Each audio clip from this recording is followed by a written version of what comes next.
Bonjour, je vous souhaite la bienvenue sur cette vidéo, mais je vous souhaite surtout bon courage pour surpasser ces moments difficiles de confinement. Alors aujourd'hui, on va passer en revue deux notions très importantes, à savoir le seuil de rentabilité et le seuil de fermeture. Ces notions sont importantes parce qu'elles nous permettent de bien situer la fonction d'offre de l'entreprise. Nous allons, pour ce faire, nous allons adopter une approche graphique. Nous allons partir d'un certain nombre de graphiques pour mieux voir et pour mieux visualiser ces deux points-là, le seuil de rentabilité et le seuil de fermeture, et pour mieux comprendre la fonction d'offre de l'entreprise, à long et à court terme. Nous avions déjà commencé des explications sur ce thème, mais comme on a dû arrêter à cause du coronavirus, on doit donc reprendre à travers cette vidéo enregistrée.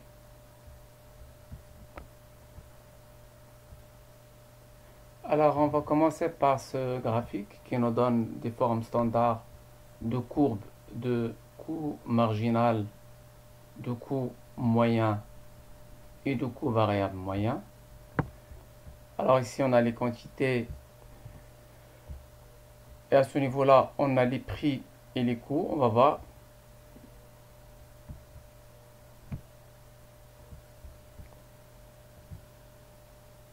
Alors, je commence par donner comme ça un niveau de prix P1 égale 100 et je pose la question suivante. Dans un marché de concurrence pure et parfaite, et si on a un niveau de prix de 100, que va être l'offre de l'entreprise? Alors, pour déterminer l'offre de l'entreprise, on doit partir de ce prix et aller chercher la fonction de coût marginal. Parce que comme vous l'avez vu au niveau du cours, la fonction d'offre correspond dans sa première condition, elle correspond à l'égalité entre coût marginal et le prix. Coût marginal égale prix. Alors je pars donc de mon niveau de prix de 100 et je cherche ma courbe de coût marginal, je l'atteins ici. À ce niveau-là, je descends pour avoir la quantité que je vais produire, que l'entreprise va produire. Alors, pour un niveau ici de 100, je trouve que l'entreprise va produire une quantité Q1, qu'on va dire comme ça qu'il est de 500.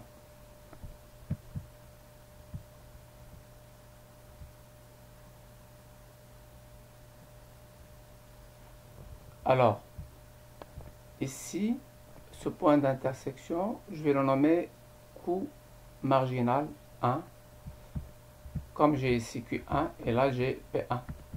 Alors, je me pose une première question.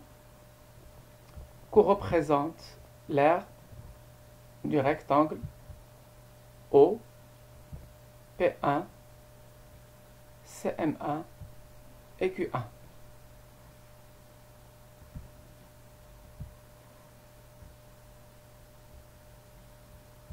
On sait que l'aire d'un rectangle correspond au produit de sa longueur et de sa largeur. Alors ici, cette distance-là, elle part de 0 à Q1, donc elle est égale à Q1. Et cette distance ici, sur l'axe des ordonnées, elle part de 0 à P1, donc elle est égale à P1. Donc, l'aire de ce rectangle correspond à cette distance Q1 multipliée par cette distance qui est P1. Or, on sait que P fois Q, le prix fois la quantité, ça nous donne la recette totale. Donc, ce rectangle correspond à la recette totale que l'entreprise va faire lorsqu'il va vendre sa quantité de 500 au prix du marché qui est de 100.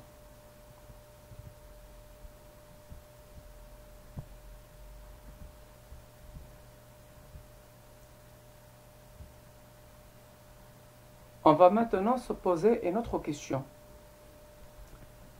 Quel est le coût total de cette production de 500? L'entreprise va produire 500. Quel est le coût total donc de cette production? Pour répondre à la question, on va partir de ce point-là, qui correspond à la quantité 500, et on va remonter jusqu'à toucher la courbe du coût moyen.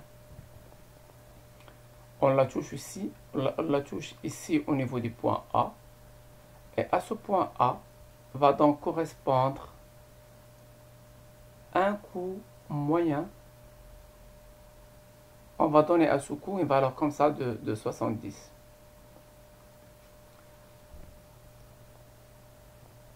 Donc,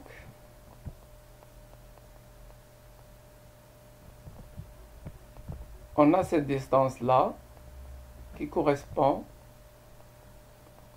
au coût moyen. Alors, si je me pose la question suivante, que représente l'aire du rectangle O CM1 A Q1? Comme tout à l'heure, pour répondre à la question, je m'intéresse à l'axe des abscisses et des ordonnées. Là, qu'est-ce que j'ai? Là, j'ai la distance 0 Q1 et là, j'ai la distance 0 CM1. Donc, l'aire du rectangle correspond au produit du coût de cette distance-là, CM1, et de cette distance-là, Q1. Donc, l'aire du rectangle correspond au produit du coût marginal fois la quantité. Pardon, du coût moyen fois la quantité. Or, on sait que le coût moyen fois la quantité, ça nous donne le coût total. Donc, la zone en bleu correspond au coût total. Et donc, on peut en déduire que ce qui dépasse la zone en jaune correspond donc au profit, parce que c'est la différence entre la recette totale qu'on avait vue tout à l'heure et le coût total qu'on vient de tracer.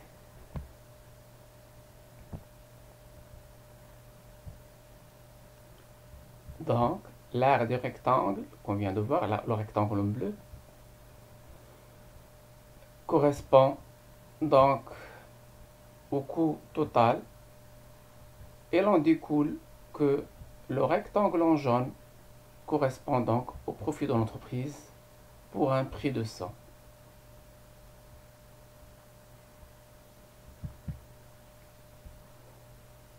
On peut maintenant se poser une autre question. Dans le rectangle qui représente le coût total, le rectangle en bleu, est-ce qu'il y a moyen de séparer les coûts variables des coûts fixes? Est-ce qu'on peut isoler les charges fixes des charges variables? La réponse est oui, on peut le faire. Il suffit de partir dans notre quantité, ici Q1, et d'aller chercher la courbe du coût variable moyen. Lorsqu'on va la toucher, on va aller de ce côté-là pour déterminer notre coût variable moyen. Et donc, on va en déduire que cette distance-là, Q1B, correspond au coût variable et que la distance B, ici BA, correspond donc au coût fixe. Sur le rectangle, donc, on va le séparer en deux parties. Cette première partie en bleu qui représente le coût variable total, et cette partie en marron ici qui représente le coût fixe total.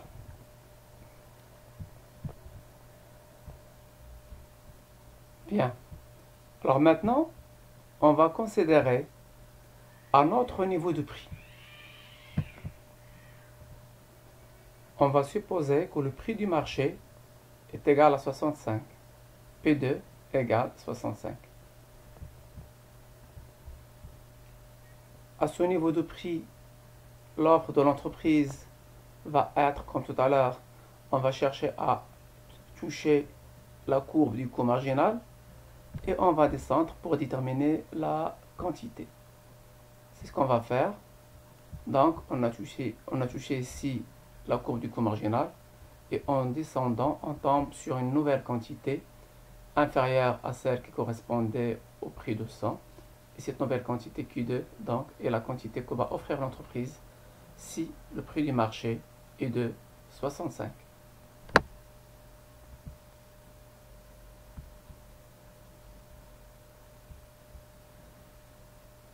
Et donc, mon rectangle vert correspond au coût, à la recette totale, pardon. On a le prix ici, cette distance c'est le prix, cette distance c'est la quantité, le prix fois la quantité, ça me donne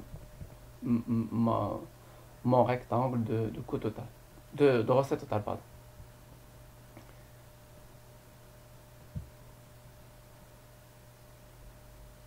Je me pose la question maintenant de savoir quelle est la zone qui représente le coût total. Pour répondre à la question, comme je l'ai fait tout à l'heure, je pars de mon point de quantité Q2 et je vais chercher ma courbe de coût moyen. Je la touche ici et là j'ai mon rectangle qui représente le coût total.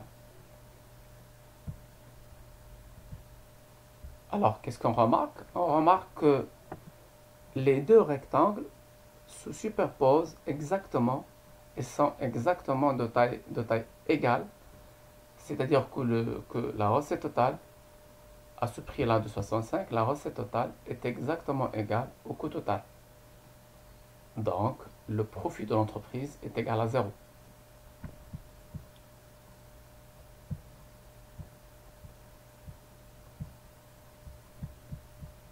On remarque donc que les aires des rectangles représentant la recette totale et le coût total sont égales. Et l'on découle que pour un prix de 65, l'entreprise arrive juste à couvrir l'ensemble de ses charges fixes et l'ensemble de ses charges variables. Elle ne réalise donc aucun profit et elle ne subit aucune perte. P égale 65 dans notre exemple, et donc le prix au-dessus duquel l'entreprise fait des gains et au-dessous duquel elle va subir des pertes. Il s'agit du seuil donc de rentabilité.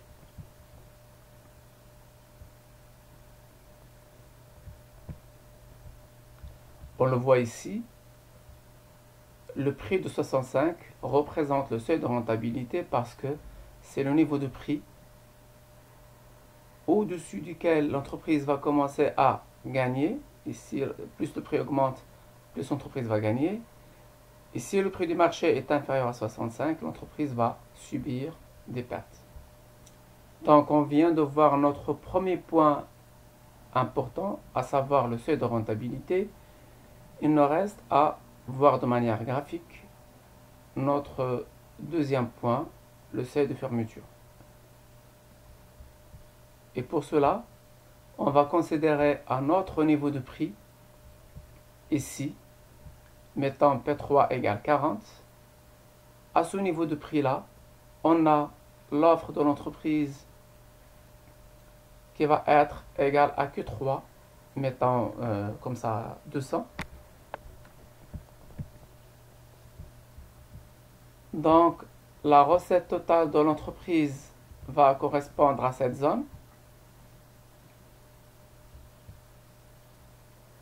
Et si je me pose la question maintenant, quel est le coût total d'une production de Q3 égale 200? Pour répondre à ma question, je vais faire comme tout à l'heure. Je vais partir de ma quantité de 200 et je vais chercher à toucher ma courbe de coût moyen. Alors je monte jusqu'à toucher ma courbe ici.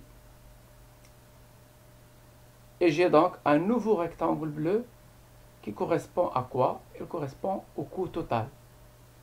On voit bien que mon coût total dans ce troisième cas, avec un prix de 40, mon coût total dépasse ma recette totale qui était ici. Donc l'entreprise subit bien une perte. On le voit ici, le rectangle rouge représente la perte de l'entreprise si le prix du marché est de 40.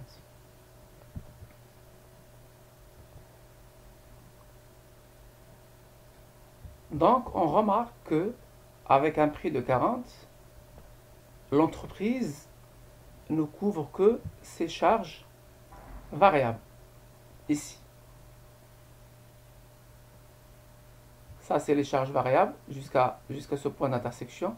Et au-delà de ce point, cette distance-là en rouge, ça correspond aux charges fixes.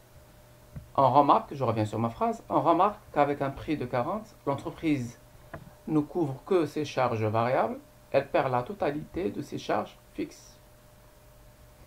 Le résultat de l'entreprise pour un prix de 40 correspond donc à une perte qui est égale aux charges fixes.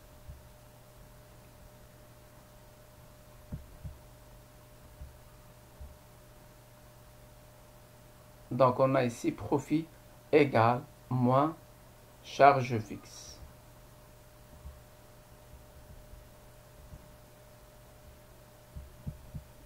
Ainsi, si le prix du marché est de 40, l'entreprise arrive juste à couvrir ses charges variables.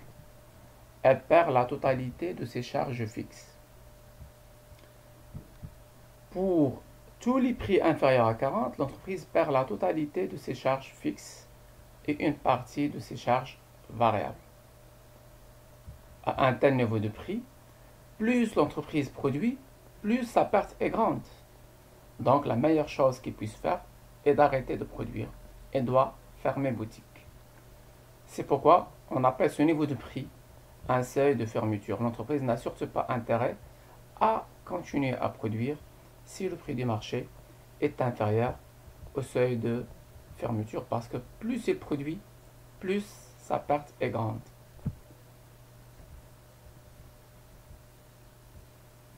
Alors, pour récapituler, on a vu que pour chaque niveau de prix dans un marché concurrentiel, l'entreprise va chercher à déterminer la production qu'il va offrir en cherchant à atteindre sa courbe de coût marginal. Et on a vu deux niveaux de prix très intéressants. Le premier qui correspond au seuil de rentabilité, c'est-à-dire le niveau de prix pour lequel, à partir duquel l'entreprise va commencer à faire des gains.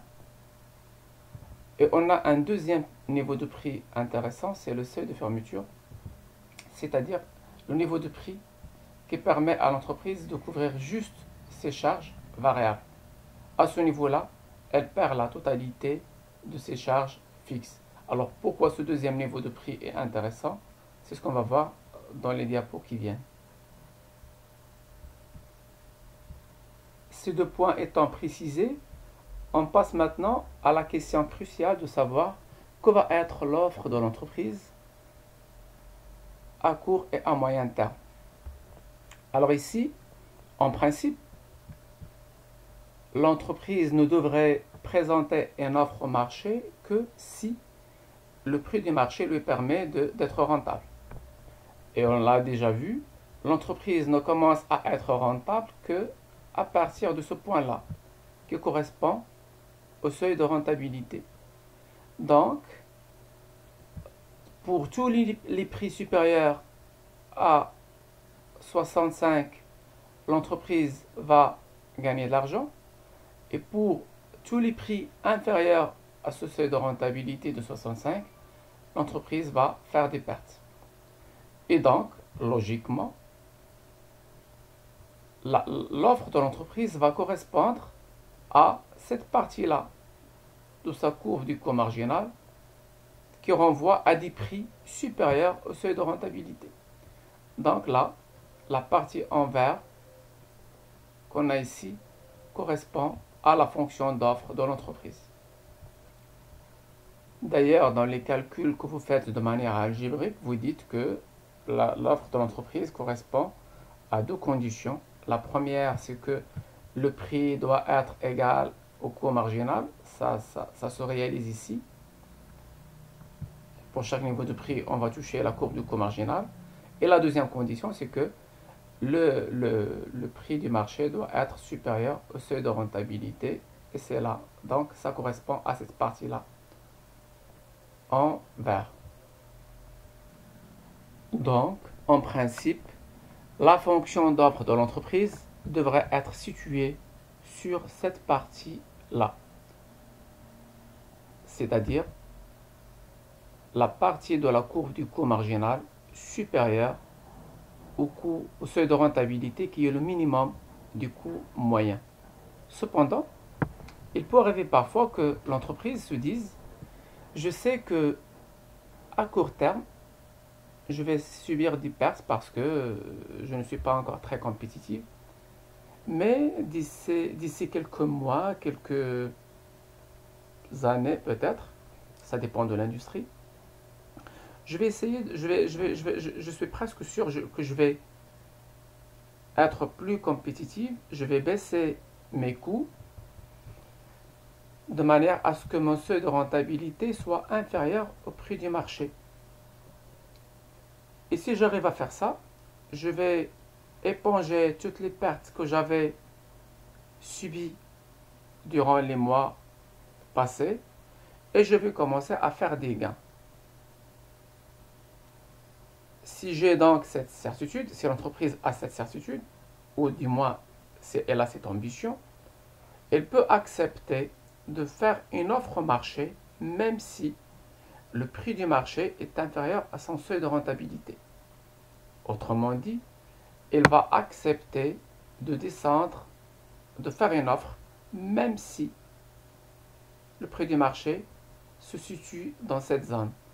Elle sait qu'elle va faire des pertes, mais elle va se dire que ce sont des pertes provisoires que je vais pouvoir dépasser par la suite. Si l'entreprise croit à ça, elle peut présenter donc une offre qui va aller au-dessous du seuil de rentabilité et ma courbe d'offre va descendre au-dessous de ce seuil et jusqu'à ce point-là, jusqu'à atteindre le seuil de fermeture. Donc, à court terme, et sous certaines conditions particulières, l'entreprise peut accepter de présenter une offre au marché, même à un prix inférieur au seuil de rentabilité, mais jamais inférieur au seuil de fermeture. Pourquoi jamais inférieur au seuil de fermeture? Parce que lorsque le prix du marché est inférieur au seuil de fermeture, l'entreprise ne couvre même pas ses charges variables. Et quand vous perdez sur les charges variables unitaires, plus vous produisez, plus vous perdez. Donc vous n'avez aucun intérêt à produire. La meilleure chose que vous puissiez faire est de fermer boutique et d'arrêter la production et d'arrêter donc l'exploitation. Donc, à court terme, pour résumer, à court terme, l'offre de l'entreprise peut descendre jusqu'au seuil de fermeture. C'est si elle s'attend à ce que à long terme, elle arrivera à essuyer toutes ses pertes et à faire de l'argent et à gagner de l'argent par la suite. Sinon, la chose la plus normale que l'entreprise puisse faire est de se limiter à son seuil de rentabilité. Et donc, à court terme, je peux descendre jusqu'ici, jusqu'au seuil de fermeture, mais à long terme, je ne peux jamais descendre au-dessous du seuil de rentabilité. Ce serait malvenu d'entendre une entreprise dire: voilà, moi je vais faire des pertes pendant 40 ans et puis je vais voir. Ça, c'est pas possible. Ça, c'est le long terme. À long terme, la fonction d'offre ne peut pas descendre au-dessous du seuil de rentabilité. À court terme, elle peut le faire. Elle peut descendre jusqu'au seuil de fermeture si l'entreprise s'attend à se rattraper par la suite et à faire des profits. Donc, je résume ici la fonction d'offre à court terme et à long terme. En concurrence pure et parfaite, l'offre de la firme à long terme correspond à la partie de la courbe du coût marginal supérieure au minimum du coût moyen, supérieur au seuil de rentabilité.